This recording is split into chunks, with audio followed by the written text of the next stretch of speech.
The living room floor was a sea of torn wrapping paper. All eyes were on Mom. Even the grandkids looked up from their toys to watch Nona unwrap Papa's present. She'd saved the best for last. She removed the red bow, stuck it on her wrist like a corsage, beaming at her husband. My stepfather, seated in the wing-back chair, polished off his cookie and wiped crumbs from his mouth as Mom untied the ribbon with her knobby, dexterous fingers. She removed the paper, shook a medium-sized rectangular box, lifted the lid, and peeked inside.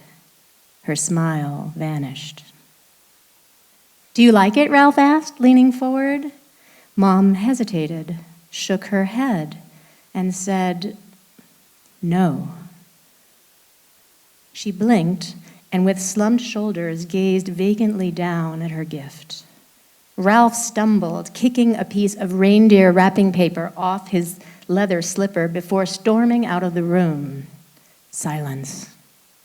No movement, no words. No? No rattled the windows, no intoxicated the eggnog, no assaulted my sternum and slithered into my gut, envenomed my holiday shine. Mom's drained ashen face resembled a ghost, her head hanging, the bags under her eyes, darker and plumper than usual. "What happened?" my 8-year-old nephew asked. "I was just being honest," Mom said. "What was I supposed to do, lie?" Tears filled her eyes. I wish I'd rushed to her side with a hug, but I felt paralyzed. "What is it?" my sister asked. Mom held up a massage gift certificate. "That's nice," my other sister said. "It's relaxing. You could use that." I was hoping for something. Mom paused and added, "more personal." Now, I'm not sure what she expected. Fine jewelry? Chanel No. 5? A wide-angle lens for her Pentax? A new case for her cello? A rice cooker? She may have been disappointed with her gift, but exhaustion hijacked her response to it. What was or wasn't in that box mattered less than the fact that she'd had nothing left to give, which meant she couldn't receive. She'd spent the first 2 weeks of December turning her kitchen into a bakery and gift shop. She'd prepared 50 foiled and cellophane tins of homemade sweets to mail to family and friends, putting in so many hours on her feet, her ankles swelled. She'd wrapped over 100 gifts, mailed 3 boxes of clothes to relatives in Italy, and had handwritten 200 cards.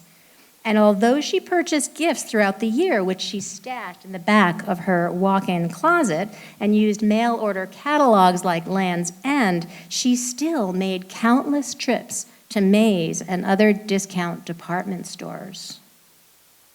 After church, all 16 of us gathered around Mom's dinner table. Italian lace cloth, gold-rimmed china, crystal, polished silver, starched napkins, place cards, candles, and a poinsettia centerpiece. After the antipasto, Mom served tortellini and chicken broth, followed by turkey, stuffing, 2 potato casseroles, cranberry sauce, fluffy home-baked bread with butter, string beans and garlic and olive oil, and later homemade cookies, pies, and Neapolitan strufoli.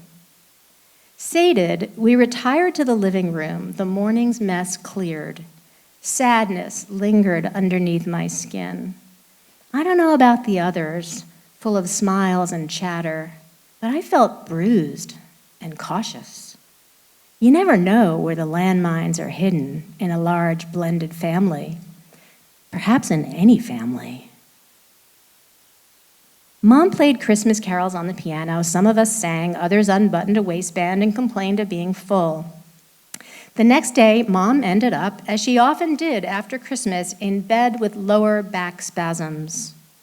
For 72 hours, she did not leave her room. She dozed, stared at snowy tree branches outside her window, and cranked up the heating pad while knitting and watching TV. She was done. Her grown children and grandchildren would soon return to their own lives. 30 years have passed since that last time our family gathered for Christmas. Until recently, every year since, moms know my ghost of Christmas perfect showed up around Thanksgiving. Don't let what happened to your mother happen to you, it said. Slow down. But I didn't listen. I was already swirling in the gusty winds of Mom's whirling dervish holiday jamboree. My husband's birthday is a week before Christmas, which upped the ante. How good a wife and mother could I be? My husband of the purple suede boots, one of the best gifts I ever received. I wore them for 20 years. He was not only an ace gift giver, but he also cooked. No, he chefed.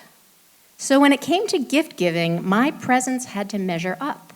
It wasn't the thought that counted. It was getting things right that mattered. It was pleasing the people I loved. It was creating joy, even if I had to go down in the process.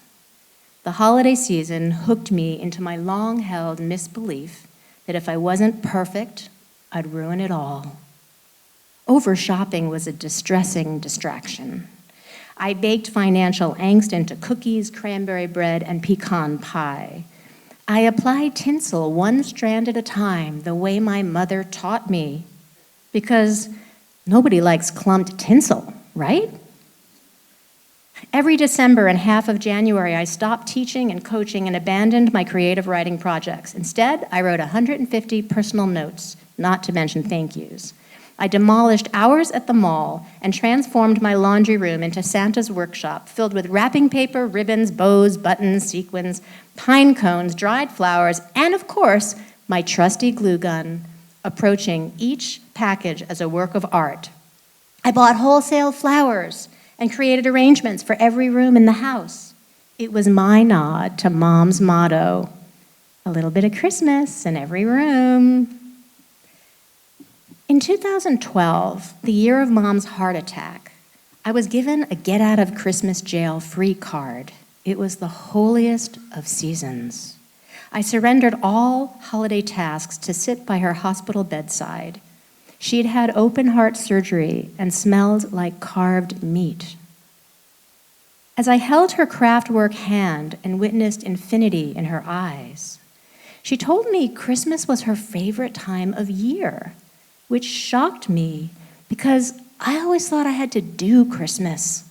Mom's version of the holiday season versus mine was the difference between being and doing. It was her pulse and my pledge. These days, our noble pine is smaller, but no less majestic, poised on a tabletop. And my one-strand tinsel days are over. Thin fistfuls look fine, and I sometimes forgo glitter altogether. I leave room for writing and teaching. Most of my purchases take place online. Gift cards have jettisoned extended family wrapping and shipping. My daughter picks up the rolling pin, and who knew a glue gun could turn my chemist salesman husband into a ribbon pinecone sculpture artist?